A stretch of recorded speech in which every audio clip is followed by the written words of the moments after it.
نہ جانے کیوں جو محرم کی فضا چھانے لگے، دھڑکنے دل سے بھی ماتم کی صدا آنے لگے۔ اعوذ باللہ السمیع العلیم من الشیطان اللعین الرجیم، بسم اللہ الرحمن الرحیم، الحمد للہ رب العالمین، الصلاة والسلام علی اشرف الانبیاء والمرسلین، سیدنا و نبینا و شفیع ذنوبنا و طبیب قلوبنا، مولانا و مولا الثقلین جد الحسن والحسین ابی القاسم محمد، اللہم صل علی محمد و آل محمد و آلہ الطیبین الطاہرین المعصومین المظلومین ولعنت الدائمت علی اعدائهم اجمعین من یومنا هذا الى قیام یوم الدین، اما بعد، فقد قال الله تبارك وتعالى في القرآن الكريم وفرقانه الحميد وقوله الحق وهو أصدق الصادقين، بسم الله الرحمن الرحيم، قل إن كنتم تحبون الله فاتبعوني يحببكم الله ويغفر لكم ذنوبكم والله غفور رحيم، صدق الله العلي العظيم، اللہم صل علی محمد و آل محمد وعجل فرجہم۔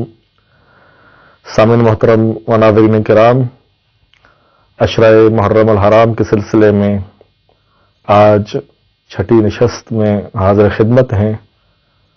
ہمارا موضوع سخن سورہ مبارکہ آل عمران کی 31 نمبر آیا ہے، جس میں ارشاد خداوندی ہو رہا ہے، قل اے حبیب ان سے کہہ دے، ان کنتم تحبون اللہ، اگر تم اللہ سے محبت کے دعوے دار ہو، فاتبعونی، پھر میری اتباع کرو، اور جب تم میری اتباع کرو گے تو اللہ فرماتا ہے یحببکم اللہ، پھر میں اللہ بھی تم سے محبت کروں گا، اور میری محبت کا صلہ یہ ہوگا کہ میں تمہارے سب گناہ معاف کر دوں گا، کیونکہ میں بڑا غفور الرحیم ہوں۔ یہ عنوان کلام میں آیت رکھی، اور اس کے سلسلے میں پچھلی مجالس میں جو گفتگو زیر بحث رہی کہ اس آیت میں رسول خدا کی اتباع کا مطالبہ کیا جا رہا ہے۔ اب اتباع کرنے کے لیے ایک نمونہ عمل کا ہونا لازمی ہے، کہ جو ایک نمونہ عمل ہو، ایک رول ماڈل ہو، جس کو دیکھ کر ہم اتباع رسول کریں، یعنی وہ ہمیں بتائے کہ اتباع رسول کس طرح کی جاتی ہے۔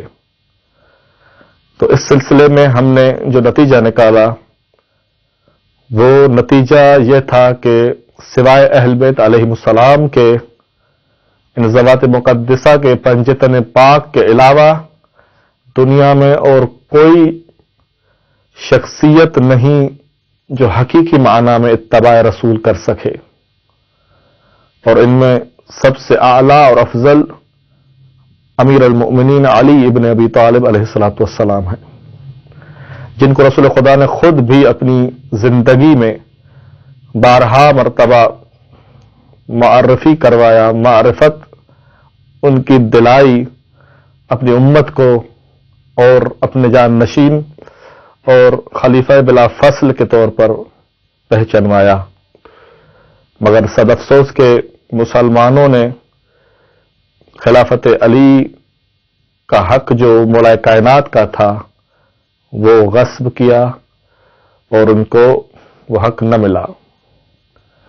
اب جو بحث کرنی ہے آج آپ کی خدمت میں، جو آرائز پیش کرنے ہیں، وہ یہ ہے کہ پہلے ہم رسول خدا کی شخصیت کو، ذات مقدس کو جانیں کہ پیغمبر کس افضلیت کے مالک ہیں، کس فضائل و کرامات کے مالک ہیں۔ رسول خدا کی نبوت اور رسالت کے متعلق مختلف مکاتب فکر میں مختلف نظریات پائے جاتے ہیں. ایک نظریہ ان نظریات میں سے یہ بھی ہے کہ رسول خدا کے لیے فرمایا جاتا ہے کہ کہا جاتا ہے کہ رسول خدا 40 سال کی عمر میں نبی بنے،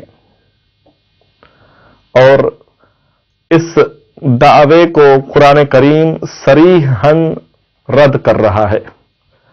قرآن مجید میں آیت مبارکہ ہے، ارشاد خداوندی ہوتا ہے فَكَيْفَ إِذَا جِئْنَا مِنْ كُلِّ أُمَّةٍ بِشَهِيدٍ وَجِئْنَا بِكَ عَلَى هَؤُلَاءِ شَهِيدًا. ارشاد ہو رہا ہے کہ اے حبیب، اے نبی، ہم قیامت کے دن سب انبیاء کو اپنی اپنی امتوں کے اوپر گواہ بنائیں گے. یعنی ہم گواہ کے طور پر اس نبی کو جس امت میں، جس علاقے میں وہ مبعوث ہوا تھا، اپنی امت جو اس کی امت کہلوائے گی، اس پر گواہ بنائیں گے کہ اس کی امت نے کیا کیا کیا، کون سے افعال انجام دیے.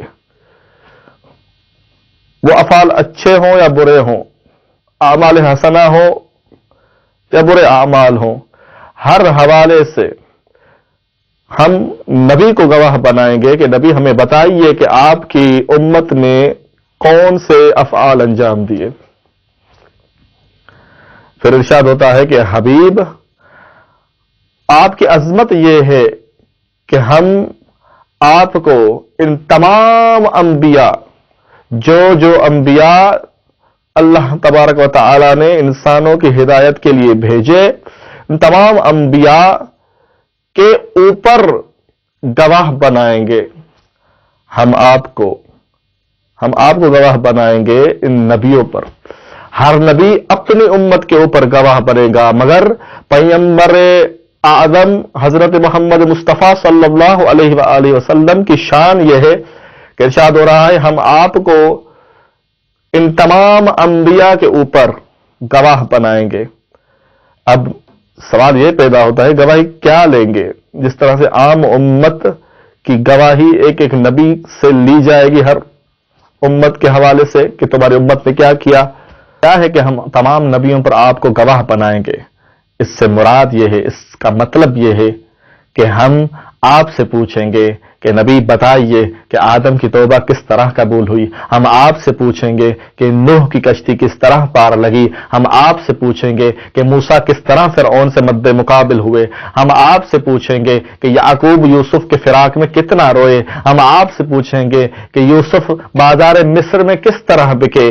ہم آپ سے پوچھیں گے کہ یونس مچھلی کے پیٹ میں کس طرح محفوظ رہے. ہم آپ سے پوچھیں گے کہ ابراہیم آگ میں کس طرح محفوظ رہے. ہم آپ سے پوچھیں گے کہ عیسیٰ مردوں کو زندہ کیسے کیا کرتے تھے. یعنی یہ تمام واقعات جو رونما ہوئے، اس کے چشم دید گواہ آپ ہیں اور ہم آپ سے گواہی مانگیں گے. اللہ اکبر. اب وہ جو کہتے ہیں کہ 40 سال بعد نبی بنے، ان کے پاس اس کا کیا جواب ہوگا؟ ارے بابا، جب نبی ہی 40 سال بعد بنے ہیں تو پھر آدم کو جا، نوح کو جا، موسیٰ کو جا، عیسیٰ کو جا.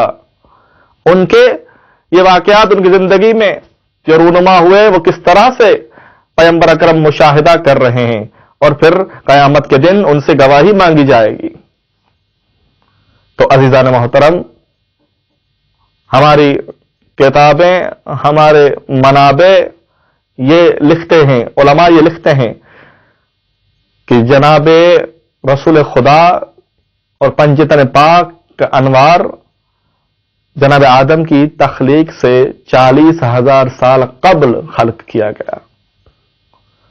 خدا متعال نے انوار پنجتن پاک کو آدم کی خلقت سے 40,000 سال قبل خلق فرمایا تھا، اور جب یہ سارے واقعات رونما ہو رہے تھے تو یہ انوار خمسہ موجود تھے اور مشاہدہ کر رہے تھے. تبھی تو ان سے گواہی مانگی جائے گی. اور پھر جب ایک مرتبہ